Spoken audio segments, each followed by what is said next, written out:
history is going to question whether or not this was just a partisan lynching. I don't know how to characterize that from our president except as grotesque.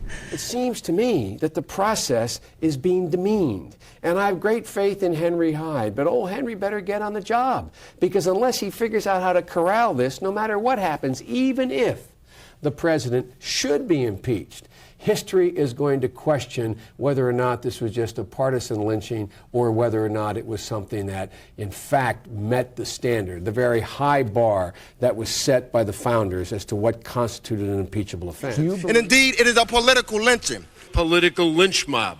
I will not vote for this lynching. We're in so much hurry to get this done so it can be in the Saturday, Sunday news cycle and have our mint juleps at 5 o'clock. We are going to find a rope, find a tree, and ask a bunch of questions later. How dare the president compare lynching to impeachment? I don't know how to characterize that from our president except as grotesque.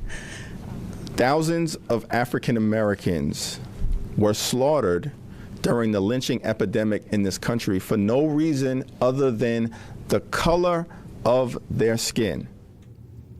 How dare he do this? Does he not know the history of lynching in this country? The president should not compare a constitutionally mandated impeachment inquiry to such a dangerous and dark chapter of American history. It's irresponsible for him to do so, and I hope that he will apologize. Does he not know that thousands of African Americans were lynched, mob violence? Does he not know that this is the equivalent of murder? How dare the president compare Article 2, Section 4 of the Constitution, a lawful constitutional process, to mob violence and lynching? It makes you no better than those who burn crosses. It makes you no better than those who wear hoods and white robes. Do you not understand what you're doing to this country? Went on 24 years ago with the President of the United States. This day feels to me like we're taking a step down the road to becoming a political lynch mob. We're in so much hurry to get this done so it can be in the Saturday, Sunday news cycle and have our mint juleps at 5 o'clock. We are going to find a rope, find a tree, and ask a bunch of questions later.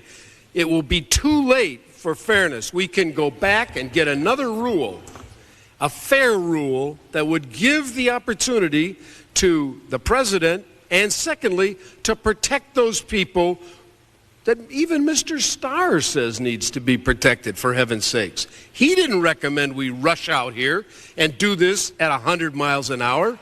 And I think that this House is acting way too fast for any kind of fairness. Everyone here knows the public's going to get this. I urge you to vote no. Gentlemen from what we are doing here is not a prosecution, it's a persecution. And indeed, it is a political lynching. I call this the nightmare before Christmas. And the American people find it difficult to believe that here we are on this day talking about impeaching a president who just came back from the Middle East almost with a peace accord. This is not about impeaching Bill Clinton. This is about trying to roll back the clock. This is about impeaching affirmative action, impeaching women's rights. This is about taking America back rather than moving it forward. I know how I'm going to vote. My people have told me I will not disregard the people who elected me. 70% of them have said to me, protect the president. Vote to keep this president in office. So I will not vote for this nightmare before Christmas. I will not vote for this lynching in the people's house. I will vote against these resolutions.